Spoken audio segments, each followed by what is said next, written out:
Le deuxième livre de Samuel, chapitre 1.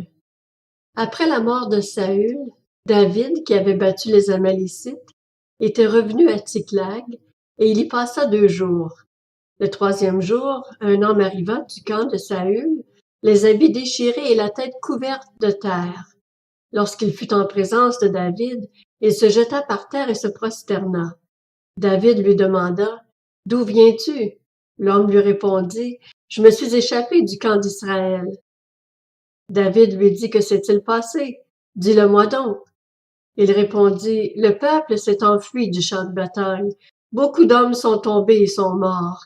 Même Saül et son fils Jonathan sont morts. » David dit au jeune homme qui lui apportait ces nouvelles: « Comment sais-tu que Saül et son fils Jonathan sont morts? » Le jeune homme qui lui apportait ces nouvelles répondit alors: « Je me trouvais sur le mont Gilboa. Or Saül s'appuyait sur sa lance, et les chars et les cavaliers le serraient de près. Il s'est retourné, m'a aperçu et m'a appelé. J'ai dit: Me voici.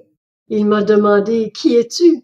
Je lui ai répondu: Je suis Amalécite. Il a dit: Approche-toi donc et donne-moi la mort, car je me sens mal, même si je suis encore plein de vie. Je me suis approché de lui et lui ai donné la mort, sachant bien qu'il ne survivrait pas à sa défaite.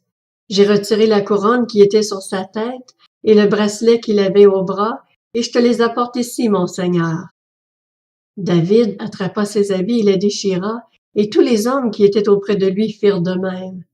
Ils furent dans le deuil, ils pleurèrent et jeûnèrent jusqu'au soir à cause de Saül, de son fils Jonathan, du peuple de l'Éternel et de la communauté d'Israël parce qu'ils étaient tombés par l'épée. David dit au jeune homme qui lui avait apporté ces nouvelles: « D'où viens-tu? » Il répondit: « Je suis le fils d'un étranger, d'un Amalécite. » David lui dit: « Comment se fait-il que tu n'aies pas eu peur de porter la main contre celui que l'Éternel a désigné par onction et de lui donner la mort? » Puis David appela l'un de ses hommes et lui dit: « Approche-toi et tue-le. » Cet homme frappa l'Amalécite et celui-ci mourut, tandis que David lui disait: « Que ton sang retombe sur ta tête.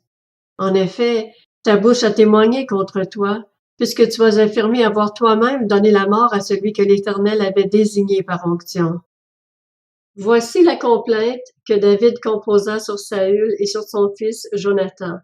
Il ordonna de l'enseigner aux Judéens. C'est la complainte de l'arc qui figure dans le livre du juste.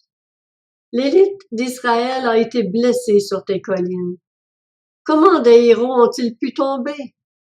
Ne l'annoncez pas dans Gath. N'en proclamez pas la nouvelle dans les rues d'Ascalon. Sinon, les filles des Philistins se réjouiraient, les filles des incirconcis triompheraient. Mont Gilboa, qu'il n'y ait sur vous ni rosée, ni pluie, ni champ permettant de faire des offrandes. En effet, c'est là qu'a été jeté le bouclier des héros, le bouclier de Saül. Plus jamais on ne le graissera avec de l'huile. Devant le sang des blessés, devant la graisse des plus vaillants, l'arc de Jonathan n'a jamais reculé, et l'épée de Saül ne retournait pas à vide. Saül et Jonathan, aimés et chéris pendant leur vie, n'ont pas été séparés dans la mort. Ils étaient plus légers que les aigles, ils étaient plus forts que les lions. Filles d'Israël, pleurez sur Saül. Il vous habillait d'un cramoisi magnifique. Il mettait des ornements d'or sur vos habits. Comment des héros ont-ils pu tomber au milieu du combat? Comment Jonathan a-t-il pu être blessé sur tes collines? Je suis dans la douleur à cause de toi, Jonathan, mon frère. Tu faisais tout mon plaisir. Ton amour pour moi était merveilleux, supérieur à l'amour des femmes.